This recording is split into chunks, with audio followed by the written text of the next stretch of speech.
Kita ini sampai hari ini memaknai Allah, sujud pada Allah, itu baru sampai pada tingkat estetika, belum sampai pada tingkat hakikat, pada tingkat makna, pada makom spiritualitas yang tertinggi. Kita baru sampai pada tingkat estetik. Kita tertarik untuk salat dengan khusyuk, manakala imamnya berestetika dalam mengimami kita semua. Kita bolak-balik pergi umroh, merasa nyaman sholat di Masjidil Haram. Itu karena salah satu faktornya menurut saya, pertama, jauh dari rumah, sehingga tidak dikejar sama yang nagih utang di depan rumah. Meninggalkan pekerjaan-pekerjaan yang ada di rumah, seluruh problem ditinggal semua. Kemudian yang berikutnya juga, imamnya memiliki kualifikasi orang yang mumpuni di dalam mengimami kita dalam hafalan Al-Qur'annya. Setelah itu jangan dilupakan, bukan hanya imam, teknologi sound systemnya yang sangat tinggi dan harganya mahal. Kemudian kita seringkali berlaku tidak adil. Berlaku tidak adilnya apa? Seringkali orang-orang yang berdakwah mengejek imam-imam yang ada di kampung kita, yang bacaannya tidak begitu sempurna, qiraatnya tidak begitu menarik. Kemudian juga diperbandingkan dengan Masjidil Haram, tidak adil. Kenapa? Imam di kampung kita, satu, hidupnya bukan hidup dari mengimami, ngimaman macul terus kah sawah, ngimaman poe pare itu kahujanan, ngimaman pamajikan di imah gogorowokan. Dia tidak fokus menjadi imam. Yang itu yang pertama, artinya dari sisi keikhlasan dia lebih ikhlas dari siapapun, tanpa digaji oleh DKM-nya, tanpa digaji oleh negara. Dia mengabdikan diri secara total menjadi imam, menjadi khotib, mengajar anak-anak di surau, mengajar anak-anak di pengajian-pengajian. Menurut saya bisa jadi yang dekat dengan Allah adalah dia, bukan yang di Masjidil Haram, tanpa membanding. Kalau yang di Masjidil Haram berapa gaji dalam setiap bulan? Rumahnya dijaga, kemudian dia spesifikasi imam, kemana-mana didampingi, lebih gagah dari gubernur Jawa Barat. Wajar. Aki-aki di Ciwidey subuh-subuh kudu hudang, adana gogorok-gokan, nges adan capek-capek wenu datang hiji-hiji acan. Anu tukang umroh ge datang di lemur nama rajin soten keur umroh. Kemudian ada satu peristiwa ini yang azan di masjid, saking pusingnya ketika azan subuh tidak ada yang datang, kemudian dia berinisiatif adzan jam 9 pagi. Pada waktu adzan jam 9 pagi semua orang datang, ngamek. Sia gelo cenah moanya adan jam 8, ada naon sia teh. Si aki yang adan jawab, sia anu gelo mah. Ku aing di adanan subuh sia teu datang, di adanan jam 8 sia datang. Artinya bahwa negeri ini tidak kurang orang-orang saleh. Siapa orang-orang saleh? Orang-orang saleh adalah orang yang setiap hari tekun mengajar ngaji anak-anaknya di surau-surau, ditajuk-tajuk, dilanggar-langgar. Orang yang tekun setiap hari azan, orang yang tekun setiap hari ngimam, orang yang tekun setiap hari khutbah, meskipun jamaahnya terbatas, tapi dia tidak pernah datang ke bupati untuk meminta honor. Itulah orang-orang hebat di negeri ini. Jadi kalau kita ingin minta doa, mintalah doa pada dia, karena dia teruji menjadi orang yang ikhlas dalam hidupnya. Kalau kita ingin mencium tangan, ciumlah tangan dia, karena tangan dia lebih suci dibanding tangan yang lain. Dia mau mengorbankan diri dan waktunya demi peradaban, demi pendidikan, dan demi masa depan. Apa yang hilang di negeri ini hari ini? Yang hilang bukan orang yang hanya tartil baca Quran. Tetapi yang hilang adalah tradisi mengaji. Seiring dengan pertumbuhan waktu, maka tumbuhlah di Indonesia modernisasi Al-Quran dengan metodologi pendekatan Iqra. Cara cepat menghafal Al-Quran, cara cepat membaca Al-Quran, prosesnya ditinggalkan. Lahirlah wisuda-wisuda TKA dan TPA di mana baik secara syiar, baik, hebat secara syiar, hebat. Tetapi di balik itu masjid-masjid sepi dari anak-anak mengaji. Tetapi di balik itu surau-surau kosong dari anak-anak mengaji. Tetapi di balik itu mereka tidak mengenal dan tidak dekat dengan masjid. Kenapa? Karena mengajarkan Al-Quran tidak di masjid. Karena mengajarkan Al-Quran tidak di surau. Akhirnya mereka yang penting bisa baca Al-Quran, tapi kedekatan emosi dengan masjidnya hilang. Akhirnya mereka jauh dari masjid. Yang kedua, hilangnya apa? Hilangnya proses. Dulu baca Al-Quran berlatihnya bisa 2 tahun baru bisa, 3 tahun baru bisa, ada yang 5 tahun baru bisa. Lambat sekali.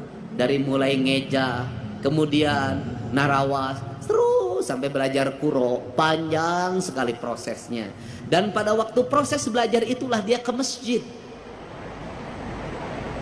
Dari proses itulah masuk perjalanan spiritualitas, kedekatan guru dengan murid, berlatih membaca Al-Quran, kemudian ada tingkatannya, ada yang levelnya pertama diajar pada level kedua diajar pada level yang ketiga, level ketiga diajar pada level yang keempat. Maka waktu maghrib yang kurang lebih 1 jam itu efektif untuk membangun 3 generasi. Generasi ngeja, generasi narawas, generasi yang kemudian belajar kuro, dan generasi yang lebih tinggi dari itu. Prosesnya berjalan, maka anak-anak tidak lepas dari masjidnya. Kemudian gurunya bukan hanya mengajarkan Al-Qur'annya, gurunya mulai mengajarkan makna. Maka anak-anaknya dilatihlah belajar puasa, belajar tirakat. Maka Al-Quran identik dengan pembelajaran tirakat, pembelajaran puasa. Kemudian pembelajaran tirakat itu apa yang dilahirkan? Maka Al-Quran itu tersublimasi dalam pikiran, dalam relung bawah sadarnya. Karena lahir dalam relung bawah sadarnya, maka ucapannya bisa jadi tidak tartil karena ustadznya ustadz kampung. Tetapi ingat, dalam ucapan yang tidak tartil itu lahir makna keikhlasan karena dia bersenyamayam dalam jiwa yang bersih. Jiwa yang bersih itu celik putih, cerak herang, cang bulan, 14 jalan gede sasapuan, tegenek temalek balumbang timur narawangan. Apa yang terjadi? Ucapan-ucapan dari ayat Al-Qur'annya saciduh metu saucap nyata. Maka doa-doa pendeknya menjadi doa-doa yang sampai tembus ke langit-langit ilahiyah.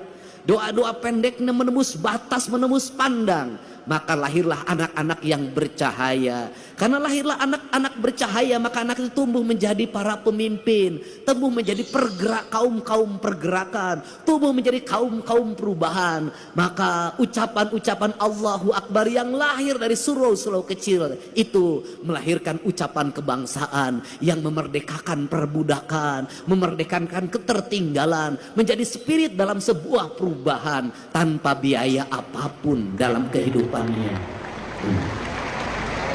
Maka berhati-hatilah ketika syiar sudah begitu besar, ketika anggaran semakin membesar, bahkan jadi anggarannya sangat besar. Ada 2 sisi mata pedang. Yang satu membukakan syiar terlihat di media sosial, tetapi yang lain bisa jadi meredupkan cahaya yang ada dalam setiap relung manusia. Maka untuk itu tadi saya berpesan, ini bukan forum balapan Formula E. Ini bukan forum liga. Ini adalah forum spiritualitas. Tidak penting menjadi juara umum, tidak penting. Tidak penting menjadi juara pertama, kedua, ketiga, tidak penting. Tetapi yang lebih penting dari itu adalah Al-Quran masuk dalam cahaya ketua penyelenggara, sehingga ketua penyelenggaranya menjadi adil dalam tindakannya. Al-Quran masuk dalam cahayanya gubernur Jawa Barat, sehingga gubernur Jawa Barat bertindak adil dalam kebijakan-kebijakannya. Cahaya Al-Quran masuk ke relung hatinya bupati, maka tindakannya menjadi adil. Dari gerakan membaca Al-Quran ini, maka terbebaslah orang-orang miskin, terbebaslah anak-anak yatim, terbangunlah peradaban hidup yang silih asa, silih asi, silih asu. Maka disitulah Al-Quran menjadi cahaya. Karena Al-Quran menjadi cahaya, maka Al-Quran bercahaya. Karena Al-Quran bercahaya, maka cahayanya terhampar. Maka Al-Quran tidak hanya dipahami tulisan yang ada dalam mushaf, yang kita lombakan, yang kita pertahankan, yang kita cium ketika ingin membacanya, yang kita simpan di atas kepala kita, yang kita simpan di rekal, dan ketika kita tidak berwudu maka tidak berani menyentuhnya, kayak saya NU. Tidak berani menyentuhnya. Tetapi di balik itu kita memahami gunung-gunung itu adalah hamparan Al-Quran. Sungai Citarum itu adalah hamparan Al-Quran. Sawah-sawah yang terhampar adalah hamparan Al-Quran. Matahari adalah hamparan Al-Quran. Bulan adalah hamparan Al-Quran. Bintang adalah hamparan Al-Quran. Seluruh yang ada, makrokosmos dan mikrokosmos adalah hamparan Al-Quran. Dan semuanya mereka bertasbih kepada Allah, yang dalam setiap waktu dia berucap Subhanallah walhamdulillah wala ilaha illallah. Kalau sudah seperti itu, maka surau-surau itu menjadi lentera penggerak. Kalau sudah seperti itu, maka kita adalah manusia yang paling bersyukur. Kenapa? Kita manusia yang paling bersyukur. Al-Quran diturunkan di Jazirah Arabia, di tanah yang tandus dan kering. Itu dibawa lewat pendekatan budaya, tanpa kekerasan, tanpa peperangan, bercerita tentang kisah Ramayana, bercerita tentang kisah Mahabharata, bercerita tentang kisah Pandawa, ada dalam sosok Dharma Kusuma. Maka dicanangkanlah yang disebut dengan 2 kalimat sabda. 2 kalimat sabda itu disebutnya layang damus kalimus syada, yaitu yang diletakkan pada pikiran seorang pemimpin sebagai nilai ajaran. Nilai ajaran itu melahirkan Pandawa 5, yaitu Dharma Kusuma, Bima, Arjuna, Nakula, lan Sadewa. Lahirlah gerakan politik kebudayaan para wali, mengenalkan agama Islam lewat pendekatan kebudayaan. Lahir simbol-simbol silib, sindir, sindang, siloka, sasmita. Kenapa? Karena dia berhadapan dengan masyarakat Sunda, masyarakat Nusantara yang tidak terbiasa dengan bahasa kasar. Dia terbiasa dengan bahasa simbol, bahasa makna. Karena dia terbiasa bahasa simbol, bahasa makna, maka masuk dalam ajaran, dalam pembelajaran. Quran pun disampaikan dalam pembelajaran dan ajaran. Kemudian rasa hormatnya ditinggikan. Quran diletakkan pada sebuah derajat yang sangat tinggi, diletakkan dalam lingkungan peradaban sederhana pedesaan. Lahirlah di kita. Apa keuntungan kita? Keuntungan kita lebih dari orang Arab. Keuntungan kita lebih daripada Jazirah Timur Tengah. Kenapa keuntungannya? Kita mendapat 2. 1, kita mendapat Al-Quran sebagai sebuah produk nilai ilahiyah yang memiliki nilai estetika yang sangat tinggi. Tetapi juga kita dilahirkan pada sebuah alam Pasundan yang sangat indah.